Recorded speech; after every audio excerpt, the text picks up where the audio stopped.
মূলত ইস্তফা দিলেন কেন? ইস্তফা দিলাম, আমাদের কোনো মর্যাদা নেই এখন এখানে। কেন? কি মনে হচ্ছে কেন? আমরা আমরা আমাদের কোনো পাত্তাই নেই। আমরা পৌরসভা এলে কেউ বসতে বলে না, কিছু করে না, স্টাফরা না, বুঝছো?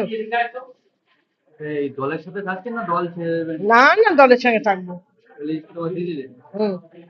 এখন পরবর্তী পরিকল্পনা কি? চিন চিন আপনার সবাই তো ইস্তফা দিচ্ছেন একে একে। হ্যাঁ হ্যাঁ, কতজন দিলেন? 5 আর 4 9 জন। 9 জন দিলেন। হুম। পরবর্তী পরিকল্পনা কি আপনাদের? হ্যাঁ, বলতে পারছি না। আপনারা তো এখানে জনপ্রতিনিধি ছিলেন, হুম নিজে থেকে ইস্তফা দিচ্ছেন, হুম। কারণটা কি বললেন? মূলত কারণ কি দেখাচ্ছে? মূলত কারণ আমাদের ভোট নেই আর বিজেপি জিতেছে, তারাই দখল করে রেখেছে পৌরসভা। এটা কি ক্ষোভ বা এটা কি কোনো জায়গাতে হতাশার জায়গা থেকেই ইস্তফা দিলেন? না না, হতাশার জায়গা থেকে না, স্বতঃস্ফূর্ত ভাবেই ইস্তফা দিলাম। এমন তো নেই যে বাড়িতে কোনো প্রেশার আসে? না না না। কি নাম আর কত number? Chitralekha Dutta, ward number 15।